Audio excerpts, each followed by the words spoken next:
Boa noite, pessoal. Estamos agora em definitivo, iniciando mais uma edição do Evangelho Online. Agradecemos muito pela sua companhia, para você que nos acompanha ao vivo, né? Hoje, 2 de outubro de 2014, nós estamos aqui pontualmente às 20 horas e 1 minuto, e hoje nós temos a alegria, né, da companhia dos nossos amigos aqui, Valdeci Vieira e da Josi Honório, que se encontram conosco para que a gente possa discutir em torno dessa proposta do Evangelho segundo o Espiritismo. E hoje temos um tema muito importante, né, do capítulo 18, a parábola do festim de bodas. Se você quiser, você já pode ir aí consultar agora o seu Evangelho segundo o Espiritismo, para que a gente então possa dar início em nossa atividade. E para isso a gente convida, né, a nossa amiga Josi para fazer a nossa prece de abertura do encontro desta noite. Vamos rogar a esse Deus, Pai, Criador de tudo que existe, para que nos permita, aqui reunidos em seu nome, passar essa mensagem de consolação, de compreensão, diante deste mundo tão atormentado, violento, que possamos compreender em nossos corações essa mensagem de amor, de paz, essa mensagem que liberta, que nos tornam pessoas melhores. Que possamos, Senhor, neste momento aqui em Teu nome, vibrarmos para todo este planeta que se encontram mergulhados ainda nessas questões das guerras, das drogas, da prostituição, da corrupção, que possamos ser tocados, sensibilizados e termos a nossa consciência despertas para essas verdades espirituais. Que a luz e que a paz do Divino Mestre se faça presente em nossas vidas, hoje e sempre. Que assim seja. Graças a Deus. E nós estamos aqui ao vivo, né? Eu normalmente fico no apoio fazendo mídia social ou na transmissão, mas aí estou aqui agora ao vivo com vocês. A gente tem o prazer, né, de estar aqui trazendo esse tema tão importante. Hoje nosso companheiro Reinaldo, né, está aqui conosco no apoio aqui na transmissão.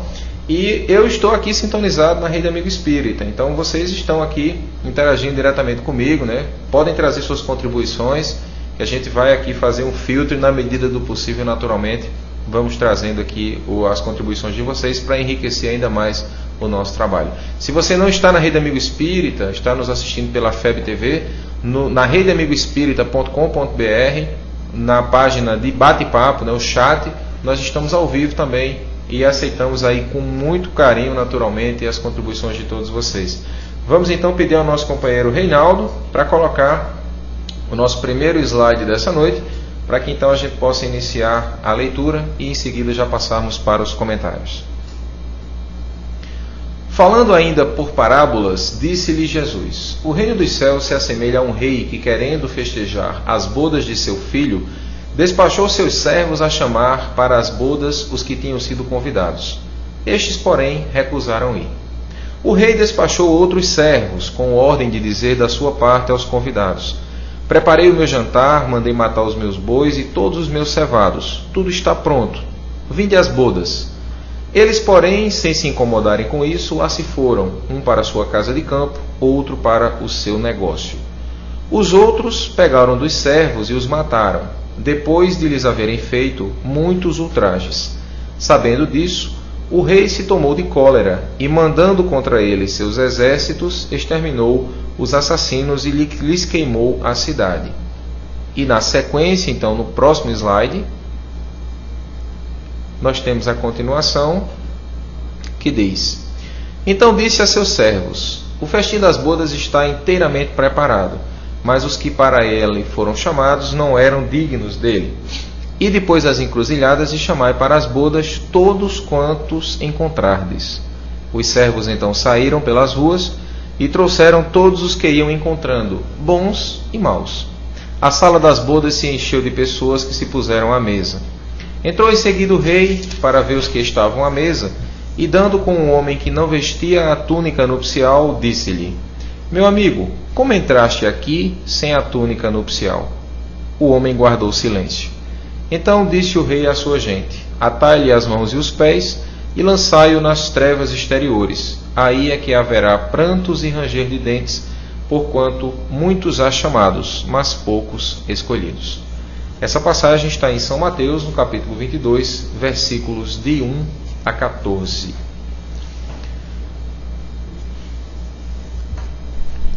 Então, depois da leitura, desse preâmbulo, dessa preparação que nós temos em torno dessa proposta do Evangelho desta noite, é uma passagem que tem uma certa ludicidade, Ela guarda uma história que Jesus traz para a gente, fazendo mais uma comparação numa alusão ao reino dos céus, Valdeci? E aí eu já passo para você, para que você possa trazer então a sua primeira contribuição, o seu primeiro contato conosco. Boa noite, meu irmão, seja bem-vindo e muito obrigado por ter aceito o nosso convite mais uma vez para estarmos juntos. Boa noite, Neto, boa noite, Josi. A todos os nossos ouvintes, uma boa noite. Antes de iniciarmos na questão propriamente dita, a gente tem uma questão bastante interessante, que é quando Jesus Cristo falava, ele não falava para pessoas nem para povos. Jesus falava para espíritos em caminhada espiritual.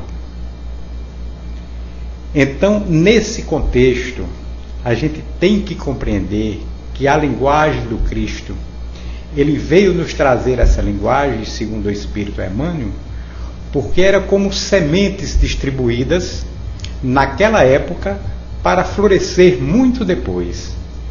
Então, todas as vezes que o Cristo contava uma parábola, é importante que a gente tenha sempre em mente isso aí, que o Cristo falava sempre para espíritos em evolução e não para pessoas individualizadas.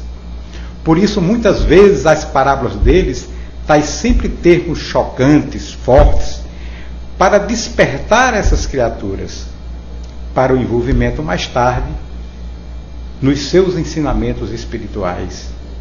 Assim é que eu entendo a mensagem do Cristo. E a gente só veio compreender isso com a grande contribuição de Kardec hoje. Porque, normalmente, se a gente se detém nessas parábolas, simplesmente pelo ato da história em si, e não muitas vezes do que ela traz de ensinamentos espirituais para o nosso aprendizado. Então, a mais extraordinária das criaturas, o mais extraordinário dos mestres, ele nos vem contribuir para que a humanidade realmente cresça, evolua na sua ascensão espiritual. Muito bem, companheiro. E olhando para o contexto especificamente, você fez um destaque interessante, que é a visão que Emmanuel traz, dentro dessa contribuição da vinda de Jesus à Terra, no alerta permanente do ponto de vista espiritual. Mas Jesus, como um excelente mestre, e aí a gente vê que esse foi o único título que ele aceitou, o de mestre, o de professor, aquele que veio nos ensinar, ele traz nessa parábola um contexto de orientação também muito grande, Jesus nos traz, ele fala num banquete de festa de bodas. O que é que ele quer dizer com isso para a gente? Dizendo que o reino do céu é uma verdadeira festa de alegria para todos aqueles que chegam até lá.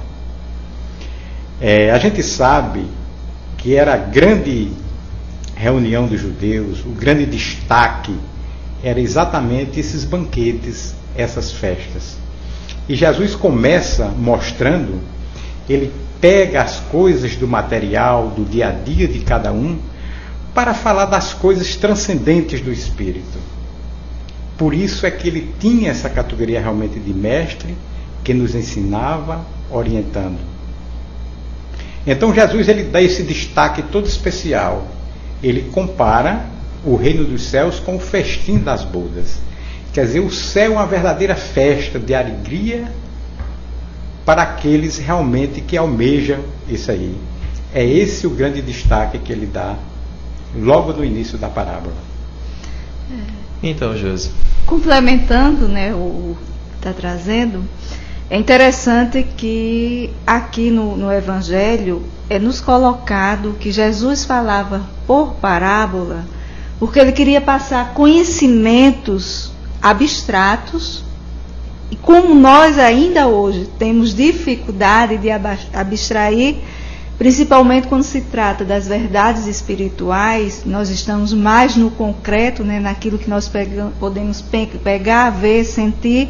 Por isso que ele falava tão precisamente por parábolas. E quando ele diz, né, o reino dos céus se assemelha a um rei que... Esse rei, né, é uma referência a Deus, porque ele tenta comparar, trazer essa situação espiritual de Deus, colocando a forma de governo que se tinha na época, que era o reinado, né? Então, o rei. Querendo festejar a bodas de seu filho, né? O seu filho aqui seria ele, Jesus, né? Que está trazendo essa mensagem. Despachou seus servos a chamar para as bodas que os tinham sido convidados. Antes do filho vir, vieram os profetas, vieram os iluminados como Confúcio, o próprio Buda, já preparando, né, o caminho para essa verdade que o Cristo estava nos trazendo e convidando para essas bodas, como o Valdeci colocou, essa grande festa, né? Inclusive, é muito para nós temos festas bem tradicionais também, né? Puxando um pouco para o Nordeste, o São João, muito conhecido. Então, quando ele diz, despacha seus servos a convidar para essa boda. O que é essas bodas? Seriam as verdades espirituais, a lei divinas, para que todos nós tivéssemos esse conhecimento. Por isso que o capítulo se refere, muitos os chamados e poucos os escolhidos. Porque todos nós somos convidados a participar desse banquete. Mas nem todos estão preparados em termos de assumir as responsabilidades desse convite de Jesus, né? A gente tem aqui a contribuição, né, a participação de algumas pessoas. Eu fiz uma pergunta aqui, né? O que é o reino dos céus para vocês, né? A Simonica de Almeida, ela diz assim: é o conhecimento da vida, pois quando conhecemos, entendemos o que antes fazia-nos sofrer. Daniela Ramos diz: o reino dos céus é todo lugar onde a luz do amor, da caridade e as leis morais possam alcançar. A Simonica ainda diz: esse festim é a alegria que o homem conhecerá quando se elevar, né? Nesse contexto da festa. E ela disse que confessa que não estudou ainda o tema, né? Deu mas é um tema que realmente é bem interessante. Você falava, né, sobre a questão dos convidados, né? E a gente tem aqui bem retratado no texto, né, no esclarecimento que Allan Kardec faz. Ele faz uma alusão assim muito vinculada aos hebreus, né? E ele dá um destaque, inclusive, para a realidade monoteísta, que é a grande contribuição que os hebreus trazem. Se nós formos analisar no livro A Caminho da Luz, de Emmanuel, através da mediunidade de Chico Xavier, Emmanuel vai nos dizer que essa é a grande contribuição dos espíritos que vieram de Capela para a Terra, né, e trazem esse viés, vamos dizer assim, do monoteísmo.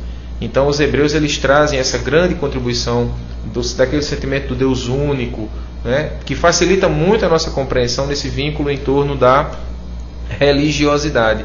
E aí nós vamos ver os profetas, né, que vieram, como Isaías, por exemplo, né, que trouxe uma grande contribuição e que falou muito sobre a vinda futura do Messias, né?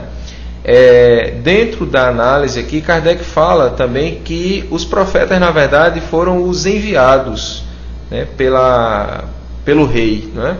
E esses enviados, na verdade, vieram fazer um alerta para todos nós, né, enquanto humanidade.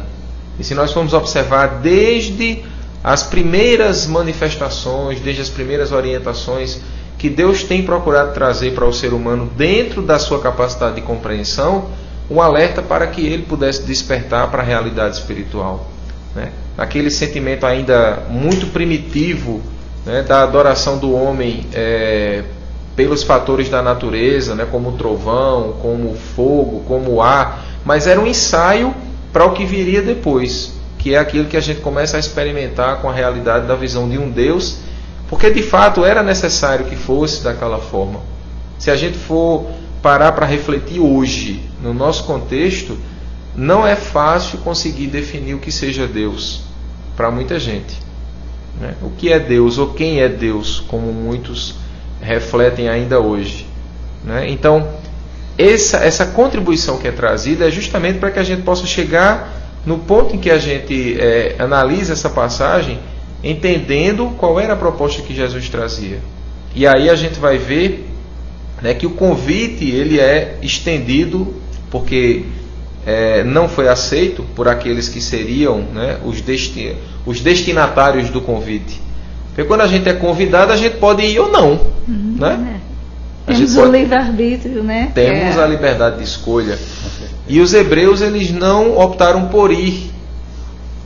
E o destaque que Kardec faz no texto é principalmente em função dos fariseus e dos saduceus, né? Vamos falar um pouco sobre esse contexto, né, dos hebreus, fariseus e saduceus. Por que é que eles então decidiram por não aceitar o convite, vamos dizer assim? O que foi que impediu eles de aceitar esse convite?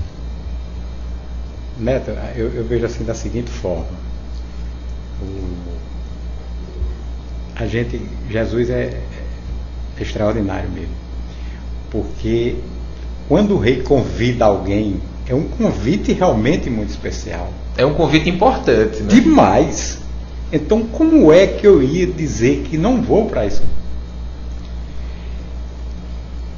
Aí vem a seguinte questão: os homens da época, principalmente os fariseus e os saduceus, que cultivavam realmente o culto exterior da época, que visavam muito mais aquilo que estava fora, o palpável, em vez de se preocupar, de se preparar para o grande festim espiritual, como diz Jesus aqui no texto. Então eles eram daquelas criaturas que pregavam praticamente as coisas do mundo, os cultos exteriores, e que não fazia praticamente nada daquilo que eles pregavam, que eles diziam. Então, por isso é que eles rejeitaram praticamente esse convite, porque eles não compreendiam realmente a mensagem do Cristo, eles não entendiam aquele convite especial, porque eles estavam muito mais preocupados com as coisas do mundo, com os seus negócios, com as suas atividades aqui na Terra, sem se preparar realmente para as coisas espirituais.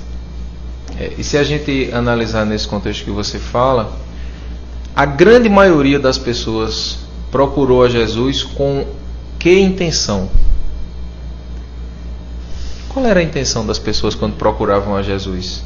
Eu acredito, né, fazendo, né, um paralelo, muitas pessoas hoje procuram a casa espírita ainda atrás da salvação, né, de ter os seus males sem que eu me esforce, né, que é a questão aqui que a gente está colocando, como ele colocou muito bem em relação aos fariseus, sem me comprometer, sem ter a responsabilidade, só o culto externo, né? E é interessante porque ele diz assim: mandei matar os meus bois, todos os meus cevados, tudo está pronto, vinde as bodas. Mas nós ainda continuamos com os bens materiais, as posses, porque ele nos dá tudo, inclusive esses bens materiais, para que nós possamos viver melhor na terra. Mas nós não queremos nos comprometer em abrir mão de algumas questões. Às vezes eu não quero abrir mão de quê? Do meu final de semana para ir. Trabalhei a semana toda, estou cansada, né? Que é a caridade que o Cristo prega.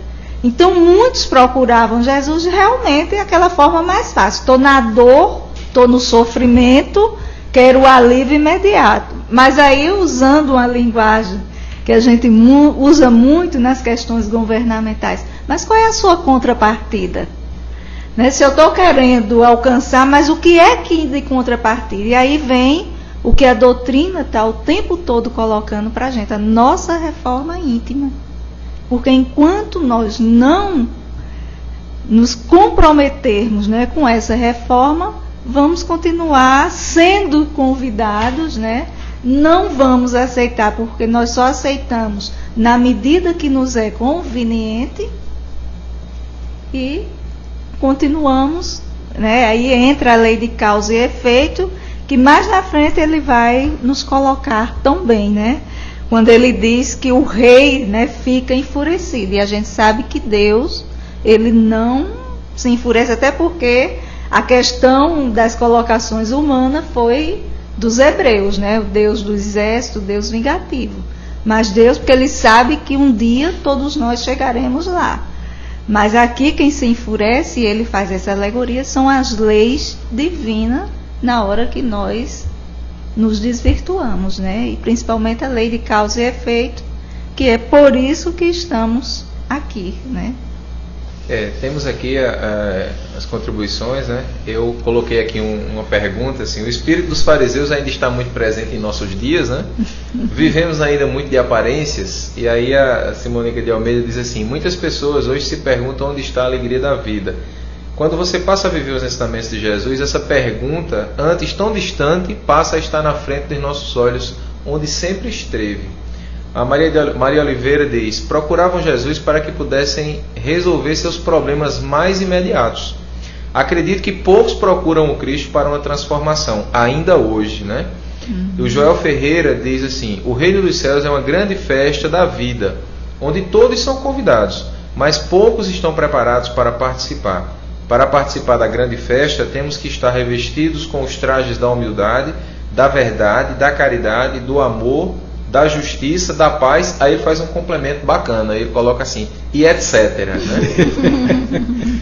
E a Simônica de Almeida, ela traz mais um comentário aqui, quando ela diz assim: a vida material é como algemas, nos prendem por nossos próprios delitos, né? Questão da realidade que a gente tem com a vida. Há um fato que me coloca muito assim, nesse contexto aí dos muitos chamados e poucos escolhidos, e que é algo que a gente precisa refletir um pouco mais. Jesus, quando chega, né, já no final da sua caminhada, ele entra em Jerusalém, ele é saudado pela multidão. E curiosamente, dali a 3 dias, ele é condenado pela mesma multidão. Então, o que é que acontece dessa entrada triunfal em Jerusalém até poucos dias em seguida, onde ele é escolhido então para ser crucificado? Porque naturalmente, na hora em que a população escolhe a libertação de Barrabás, ela indica o Cristo então para a crucificação. E aí nós vamos ver Humberto de Campos trazendo através da mediunidade de Chico Xavier, numa mensagem em que ele explica o que foi que aconteceu ali. Jesus, ele é convidado, né, por algumas pessoas representantes do povo, e aí naturalmente dali dentro se encontravam também alguns fariseus, alguns saduceus, e a proposta que eles queriam que Jesus falasse era como é que ele ia tomar o poder, as questões imediatas, né?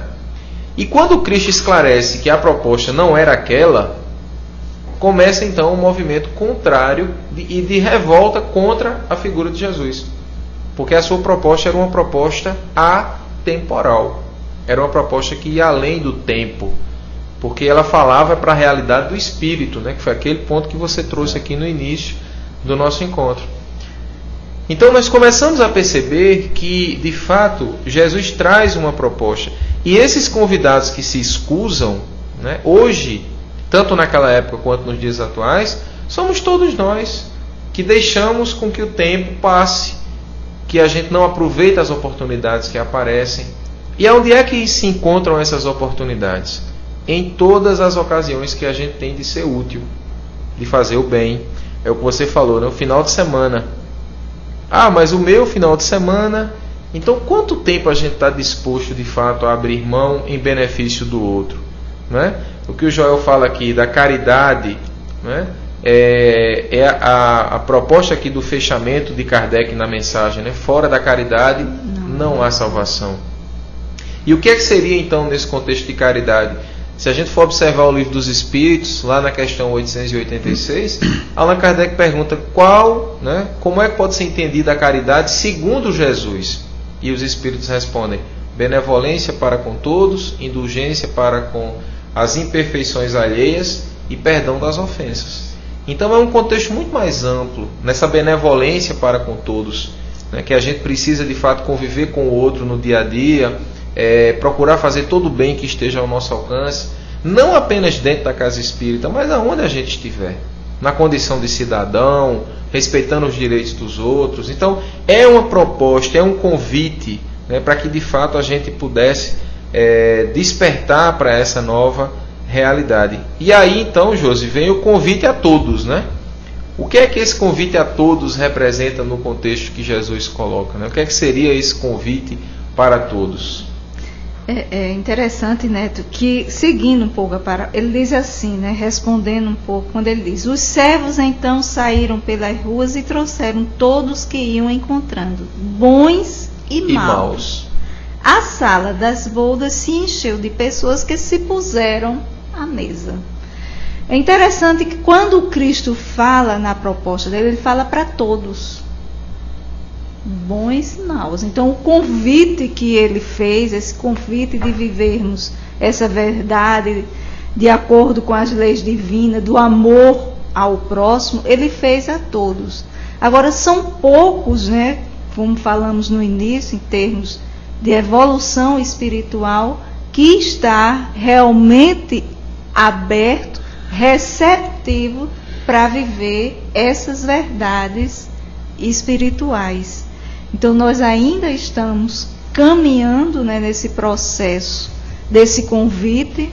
Quando você falou, porque foi, Jesus foi aplaudido e com 3 dias depois ele é escoaçado, vamos assim dizer. Nós ainda vivemos isso. É lançado alguma coisa, e a pessoa leva aquela lá, e no outro dia, da mesma forma que aquela pessoa subiu, que foi colocado lá em cima, porque nós ainda temos a nossa fé e a nossa confiança oscilando bastante. É um pouco assim, nós ainda não temos essa convicção dessa vida eterna, do espírito imortal. Então Jesus trazia essas verdades, na hora me convenceu. Quando surgiu as questões materiais que estão mais próximas a nós, devido ainda a esse corpo material, as sensações, que aí é o poder, as paixões, os vícios, Então nós ainda ficamos presos nesse banquete da vida material e não nesse festim que o Cristo nos convida, Os interesses ainda são muito terra a terra, É verdade. E aí, assim, vendo aqui esse contexto, a gente vai percebendo, já os outros, pegaram dos servos e os mataram, depois de eles haverem feito muitos ultrajes. E aí a gente vê que foram então, logo em seguida, vem esse convite, e aí todos são convidados. Mas aí vem uma questão interessante, porque o rei se depara com um homem que não vestia a túnica nupcial. E o que seria essa túnica nupcial? Essa é uma pergunta que a gente pode refletir um pouco em torno dela, Exato. Tem uma história muito interessante, eu acho que todos vocês se lembram. Quando André Luiz chega no mundo espiritual, no livro Nosso Lar, em que ele, depois de toda a sua recuperação, ele vai pedir um trabalho para Clarencio. E chegando lá, ele Clarencio, pensando que com era ele, era o homem que dirigia, um dos dirigentes da colônia, Aí André Luiz diz: bom, como eu fui médico na Terra, eu ver se consigo aqui um trabalhozinho de médico, um plantãozinho aqui para mim. Seriam mais médicos do plano espiritual. Claro. E chegando lá, Clarencio recebeu, Mas antes que André falasse alguma coisa, ele atendeu uma mulher na frente de André Luiz, que fazia muito tempo que estava no mundo espiritual, que estava na colônia Nosso Lar, e nunca conseguiu trabalho de jeito nenhum. Todas as vezes que se dava um trabalho a ela, ela dizia, não, esse não serve para mim. Essas pessoas são muito complicadas. Aí Clarencio disse, e esse aqui? Não, esse aqui também não gosto, não dá certo para mim. Ele disse, então faça o seguinte, minha filha, vá lá para o bosque, faça uma reflexão sobre aquilo que você pode fazer, sobre a sua relação com todas as outras pessoas aqui do Nosso Lar, e depois volte para me pedir um trabalho. E André Luiz se tocou, né? Disse, minha Nossa Senhora, o que é que eu vou pedir? E ele de repente muda o seu pedido interiormente. Em vez dele pedir um trabalho de médico, ele pede um trabalho. Diz Clarencio, eu preciso de um trabalho. E o que é que Clarencio dá para ele? Assistente de enfermagem. É lavar o chão, entendeu? Então, o que é que significa isso dentro da parábola? Você está sendo generoso. Ele fez mais coisa além de lavar o chão. Só para a gente pensar, né? Sim. Você estava falando aí, eu me lembrando e esperando você falar. Você imagina o que é você estar recolhendo, né, o vômito de alguém que você não conhece, não sabe nem quem é. Especialmente depois de ser médico aqui na Terra. E na passagem, ainda no livro Nosso Lar, tem um... Eu estou falando não é porque a memória é um prodígio, não é porque a gente estudou esse tema essa semana agora. Há uma passagem em que eles estão lá num trabalho de assistência, e aí tem um grupo de espíritos que está deitado, né? Esse grupo deitado, numa condição praticamente inerte, e eles exalam, né, um cheiro muito ruim. E quando Tobias começa a fazer o trabalho de asepsia, né, fluídica, eles começam a exalar um cheiro ruim e começa a sair algo viscoso, assim, muito, né, que a gente teria repugnância naturalmente. Exato. E André Luiz vai até lá e toma a iniciativa de limpar, né, dentro desse contexto que você coloca. Aí ele vai ser assistente de quem? De Narcisa, né?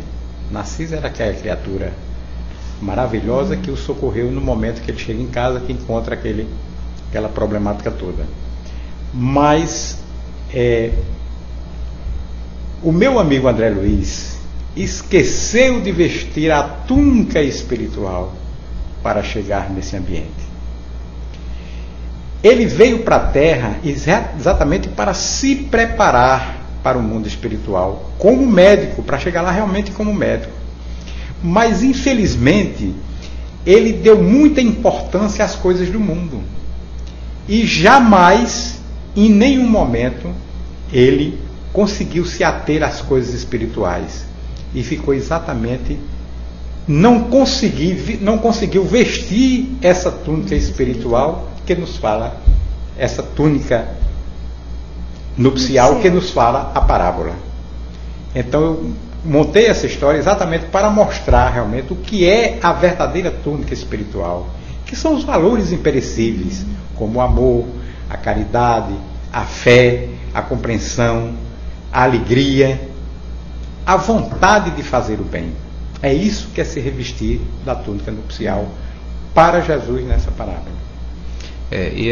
Você foi muito feliz, né, no exemplo, porque facilita muito a compreensão para quem tem a oportunidade. André Luiz é um espírito que traz uma contribuição muito rica, né, para a doutrina espírita, e a sua série, né, através da mediunidade de Franciscano Xavier, que se inicia com o livro Nosso Lar, que é um livro muito conhecido também, e se você eventualmente ainda não teve a oportunidade, vale a pena uma leitura e uma série de reflexões em torno dessa obra, que é um verdadeiro despertar, né, de um espírito que chega ao mundo espiritual e que para nós aqui na Terra, né, ele passaria tranquilamente como uma pessoa de bem. Inclusive ele traz essa percepção, né? Aqui na Terra ele teria sido uma pessoa de bem na sociedade, mas no entanto se percebe no mundo espiritual dentro de um contexto realmente muito complicado. E aí falta essa compreensão, né, da vida espiritual em torno do que seria de fato essa questão da túnica. E é exatamente o que Kardec fala aqui, né, Jôs, quando ele diz assim: ter puro o coração e cumprir a lei segundo o Espírito, né? E é você falando isso, né? Vocês falando de André Luiz, e aqui eu lendo aqui, olhando, né? Depois ele faz: então disse o rei à sua gente: atai-lhe as mãos e os pés e lançai-o nas trevas exteriores. Aí é que haverá prantos e ranger de dentes. É a lei. Na verdade, as leis divinas, nós temos o nosso livre-arbítrio, Deus jamais irá interferir, e quando ele se refere ao ranger de dentes e os prantos, são as dores e os sofrimentos que na hora que nós nos desequilibramos. Eu gosto sempre de dizer assim: vamos imaginar as leis divinas como uma estrada. E tem aquela parte central que faz a divisão da estrada. E a gente começa, né, ir para um lado e vai se afastando, né, na mão. Só que aqui o meio-fio da estrada, ela é um pouco elástica, ela deixa a gente ir um pouquinho mais. Daqui a pouco, quando a gente está distante, porque até a lei, né, centrífuga, a gente vai para, mas ela joga para o centro, ela começa a nos trazer para o centro. E aí é quando começam os nossos desequilíbrios, porque nós nos afastamos e ela vem com as dores, com as dificuldades nos trazendo. Então é isso que ele se refere a esse ranger, a esse de dente. E o que Kardec coloca, né, esse reino dos céus, esse reino espiritual, que não é algo físico, não é um lugar, mas é um estado de consciência, de equilíbrio, né? André Luiz, quando está lá no umbral, que não entende por que é que está lá, como foi bem colocado aqui, né, tanto por Neto como por Aldeci, quando ele diz: eu era um homem de bem, né, eu fazia, cumpridor das minhas obrigações, né? O que a gente vê muitos pais de família dizer, na realidade, que eu trago: eu dou tudo, dou comida, dou casa, né? E às vezes a gente esquece detalhes, que é o essencial, essa combustão espiritual, o afeto, o carinho, o respeito, a tolerância, e a gente sempre está olhando o material dentro dessas circunstâncias, né? O que nós estamos tendo hoje, aproveitando um pouco essa semana da criança, né? As nossas crianças abandonadas, os nossos velhos, e eu não estou falando daquela criança que está na rua, crianças e às vezes de condições sociais, né? E está sendo abandonada em detrimento da grande problemática que é a questão material. Eu tenho que trabalhar, eu tenho que comprar, eu tenho que correr, e esqueço de dar. E a coisa mais bonita que eu achei é a igualdade da lei. Ela dá uma condição: eu posso dar o melhor presente ao meu filho, tenho condições, tenho posse, e aquele pai mais humilde não pode dar, mas existe algo que todos, independente da condição social, pode dar, porque é aí onde está a verdadeira dádiva espiritual. É o amor, o carinho, que independe de condições sociais. E isso nos iguala espiritualmente para nós retribuirmos ao próximo, né? Começando com os filhos. E temos um recurso, né? Um recurso divino, que Deus nos permite indistintamente pelo seu uso, que é o tempo, né? E por falar em tempo, a gente já está chegando, caminhando aqui para o encerramento já. Eu fiz aqui, eu vou trazer a contribuição dos nossos amigos que estão aqui conosco e já deixo para vocês aqui para o encerramento, né? Eu vou começar com o Jôs logo em seguida e depois o Aldeci, para falar dentro desse contexto: o que significa fora da caridade não há salvação? Foi essa pergunta que eu coloquei aqui para os nossos amigos internautas, né? E a Maria da Conceição Teruel disse assim: a partir dessa máxima pensaremos mais nos outros, colocando-nos em seu lugar, compreendendo-os. Sendo assim, haverá mais amor e menos egoísmo. O Joel Ferreira Dias diz: somente através da doação ao próximo podemos alcançar a salvação. Deus nos beneficia de tantas graças a cada momento, por isso devemos partilhá-las com os nossos irmãos, independentemente de quem são eles. é como Jesus, doar a vida pelos irmãos. Simônica de Almeida diz: a caridade é o veículo que Deus nos deu para curar nossas doenças do espírito. Maria Oliveira diz: caridade, ao meu ver, quer dizer o amor em prática. Sendo assim, nos salva, porque amando, perdoando, praticando as palavras de Cristo, estamos nos libertando de tudo que nos aprisiona, egoísmo, vaidade e o velho orgulho. Daniela Ramos diz: a caridade é o caminho que trilhamos para a prática das máximas morais desempenhada por Jesus, que nos ensina a abolir nossas vicissitudes em busca da nossa reforma íntima, que é a nossa salvação. Então, essa é a contribuição, né, que a gente traz aqui para todos, né? O Joel aqui complementa dizendo: muitos confundem caridade com doação material, mas a caridade vai muito além disso. A caridade moral, na maioria das vezes, supera a caridade material, e às vezes é preciso ensinar o indivíduo a pescar, né? É preferível, né, ensiná-lo a pescar do que dar o peixe. O conhecimento jamais se perderá. Então eu vou passar para você, Josi, né, já agradecendo pela sua presença aqui conosco mais uma vez. A gente espera que a próxima seja mais breve do que a anterior, né? E assim, agradecendo muito a você e deixando contigo para você fazer essa reflexão em torno dessa proposta. Fora da caridade não há salvação. Kardec foi muito feliz, né, com essa colocação quando ele traz, e aí eu, parafraseando Chico, ele disse: se ele tivesse dito que fora da religião, no caso a religião que Chico professava, que era católica, não há salvação, ele não estaria no Espiritismo. Porque fora da caridade não há salvação, ele sintetiza as leis divinas como Jesus sintetizou em duas: amar a Deus sobre todas as coisas e ao próximo como a nós mesmos. A caridade é a gente colocar em ação esse bem, o que nós queremos de melhor para a gente, para a nossa família. Nós queremos que todos consigam, que tenha a sua casa, que tenha o seu lar. Então, na hora que todos nós não somos contra as questões materiais. Quando a gente está discutindo, dialogando na doutrina, não é que nós queremos dizer assim, não é necessário. Não, muito pelo contrário. A grande problemática é porque eu me pego ao ter. Eu começo a ter, a possuir, e eu não divido com o meu semelhante. Não se justifica num país que nós temos avançado em termos da agricultura, né, de alimentos, e de repente irmãos nossos se alimentando do lixo.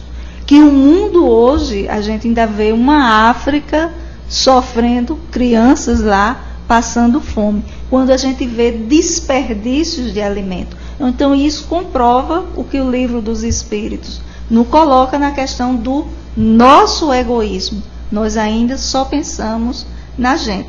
Quando temos algo a mais que não está me fazendo falta, o que eu acho que não precisa, é que eu resolvo doar. Então, fora da caridade não há salvação, é nós vivenciarmos as leis divinas de forma intensa, fugindo dos fariseus e os publicanos da época do Cristo, que ainda continuam atuais. Companheiro, está com você, né? Nosso agradecimento pela sua presença. Ficamos muito felizes, né? E para você é que eu vou dizer, então, né, que a próxima não demore, porque da última para essa demorou bastante. E aí a gente espera que você possa estar conosco em breve. Somos muito gratos, né, pela sua presença aqui, trazendo esclarecimentos tão importantes e tão oportunos para todos nós.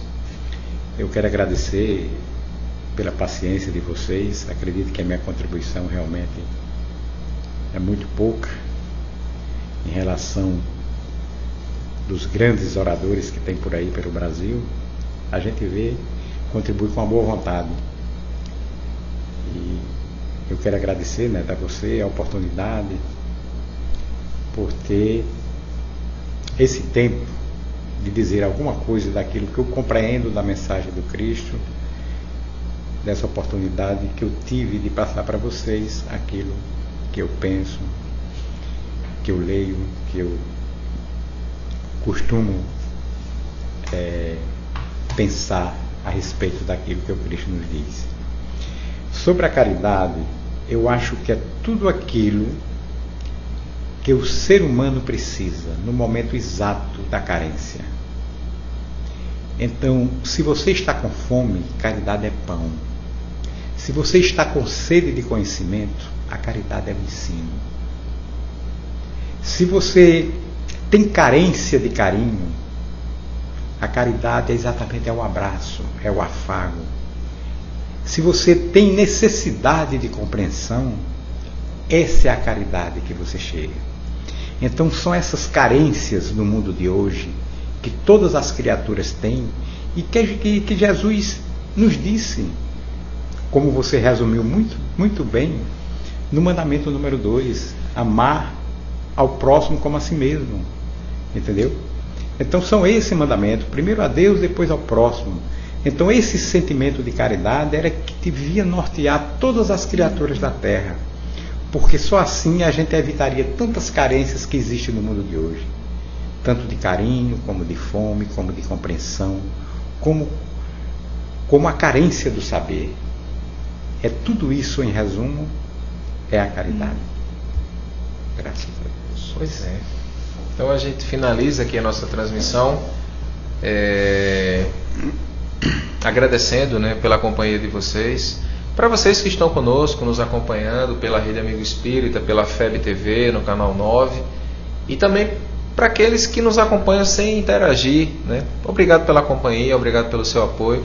O nosso trabalho ele só existe porque você, com certeza, está aí nos acompanhando. E este vídeo e todos os outros vídeos que nós já produzimos até aqui, eles se encontram na nossa página na internet, no www.fepb.org.br. Lá você encontra na seção de vídeos todos os nossos programas Evangelho Online, ponto a ponto, desde a primeira edição até as edições mais recentes. E nós lembramos ainda, né, na próxima semana teremos o tema Deixar pai, mãe e filhos, que é um outro tema também bem interessante para reflexão, né, que o Reinaldo colocou aí para vocês na tela. E agora a gente pede ao nosso irmão Valdeci, né, que faça a nossa prece de encerramento, pedindo a todos, né, que mentalizem em benefício, naturalmente, aí, do nosso processo eleitoral no final de semana, para que tudo aconteça em paz e que as pessoas possam, dentro da sua lucidez, exercer o direito, né, do voto, fazendo as escolhas que acharem mais convenientes. Então vamos acompanhar a prece do nosso irmão. Graças a Deus. Deus Pai de infinita bondade, Jesus, nosso mestre e guia, nós te agradecemos, Senhor, por esta oportunidade de estarmos aqui com os nossos amigos, levando a nossa palavra de carinho, de esclarecimento a todos vocês. Que a compreensão do Mestre possa iluminar os nossos caminhos, fortalecer a nossa compreensão, equilibrar os nossos pensamentos diante da vida, que a gente consiga preparar a nossa caminhada em direção ao mundo espiritual, que a grandeza divina sempre nos auxilie, nos fortaleça, nos ilumine, para que a gente possa empreender essa caminhada equilibradamente no caminho do bem. Que a paz do Mestre nos ilumine, nos fortaleça e nos equilibre, hoje e sempre. Que assim seja, graças a Deus. Que assim seja. Só lembrando